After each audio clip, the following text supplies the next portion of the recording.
none of the less. You're now perfectly in the frame. If you start dancing around, we lose you. Yep. Yes. And during the interview is most natural when we talk to each other. You don't have to look in the lens. And I got a few questions written down, so I'm not looking at the weather app. I'm interested in what you're trying to say, but I'm looking at the questions. So, what track were you a part of? I'm the shrimp track. Shrimp track, and that is? Aquaponics. Oh yeah, regenerative aquaculture. Yeah, absolutely. To be fancy, nice. So, first of all, who are you and what do you do in everyday life? I'm Gideon Kruseman. I work for the International Maize and Wheat Improvement Center, CIMMYT, based in Mexico, and I'm a member of the technical committee of StrikeTwo. Nice. And what drives you to do this or be part of this? What gives you energy? What makes you happy? Well, at CIMMYT, I lead the Foresight and ex-ante impact assessment, and part of Foresight is looking at the future, what the future holds in store for us, and what I see is that digital trust and transparency technologies, such as blockchain, are the potential game changers for agriculture and the transformation of agri-food systems going into the future. Nice, yeah. So of course, you get excited about that. And what do you think? You were part of the shrimp track or the regenerative agriculture. What, in your view, are the biggest challenges there? Well, the shrimp sector is characterized by complete lack of transparency. Apex buyers, the top buyers, supermarkets like Carrefour, Walmart, Ahold Delhaize, have no clue where the shrimp is coming from. At best they know what country it's coming from, but sometimes they're not even sure of that. That poses a threat to these food retailers in terms of their reputation if they are sourcing their shrimp from places where there are environmental challenges in the shrimp industry. There are social issues such as slave labor or whatever. So there can be a range of challenges which occur within the sector for which there is no transparency whatsoever, and there is no way of knowing for anyone within the chain of what is going on. So it's crucial to enhance the traceability of shrimps from the inputs to the shrimp farms, to the supermarkets, and ultimately to the table of the consumers, in relation to environmental issues, social issues, food safety issues, etc. Obviously, we're not going to solve all that in one go. This is a long-term question. You might even say something that will take decades to solve, although I'm a little bit more optimistic that this can be solved in, let's say, a decade or a decade and a half, with the right level of ambition and use of appropriate technologies. So this is the starting point. The the regenerative agriculture track that I'm supporting actually has a technical solution for improving the efficiency and sustainability of shrimp farming. But that is not the main issue. The main issue is the traceability. So what we are doing within the track is combining the kind of technical solution that the track owner has with the traceability solutions that blockchain offers to start this process of improving the traceability within the shrimp value chain. Nice, noble cause, yeah. And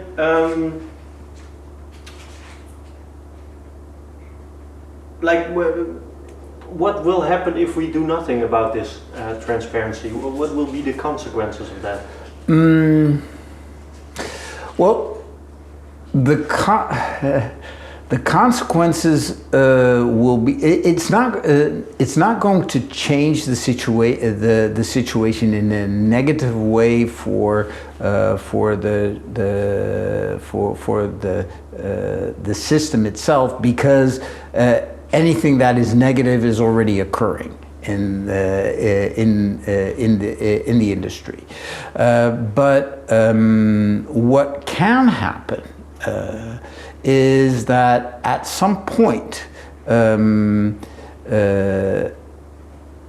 one aspect that has a negative vibe to it gets into the publicity and creates reputation damage to whoever is selling the products that are linked to that issue, whether it's an environmental issue or a social issue. Or a food safety issue. For the food industry, the retailers, it is, or at least should be, a concern and something that if they can improve the transparency and traceability of the shrimp value chain, they can preempt these kind of issues and ensure that they do not occur by crowding out bad practices with good practices. Nice. So also what you're saying is that you want to be ahead of that before something like that will happen and give you a bad name. You would want to. Yeah. Well. Okay. So it's the supermarkets who should want to get ahead of that game, and we want to get ahead of the supermarkets requiring this in terms of providing the kind of solutions that will allow regenerative practices, socially responsible practices, and food safety practices to become the mainstay of the shrimp industry. Nice. You said you're a positive guy, and you hope that in a decade and a half we have some improvements in this. What needs to be done first?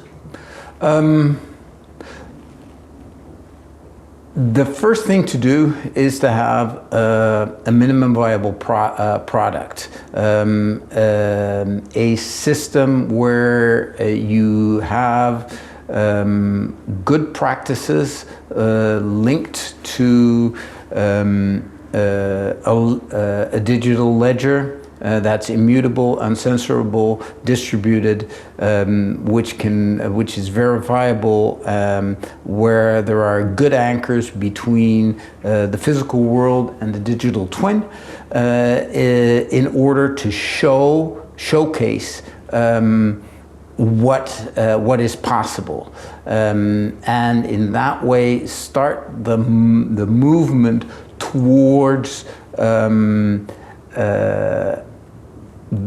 value chains that are more transparent than they are today, and as that increases over time, then the bad practices can be crowded out.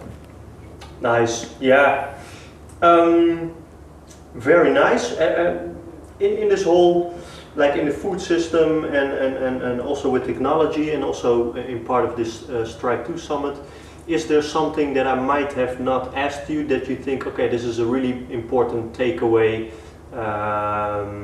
for people to be aware of this? Okay, I think that there's one thing that I would like to add. So I mentioned the physical world and its digital twin. I also mentioned the fact that there's different parties involved. So you have the physical world, you have the digital twin, you have a range of stakeholders that are involved, from the farmers, the people in the that are buying the shrimp and reselling it to the apex buyers. All those stakeholders need to be involved in the process. But we know that with these types of new technologies and new ways of doing things, not everything is going to work. Things that we think might work may not actually work in practice. So I think that we should, if we're realistic, about 80% of everything that we do will fail, which means that you need to have in place as well a good monitoring and evaluation system in order to get a handle on what works and what doesn't work and why, so that you can learn from what goes well, what doesn't go well, and then to share this in order to enhance the understanding of how these kind of digital trust and traceability solutions will actually work and can become the kind of game changers for transforming the agri-food system going into the future. Nice. Perfect, yeah. So that we don't make the same mistakes and we can learn from each other. Yeah, exactly. That's brilliant. Okay, thank you very much. You're welcome. Great.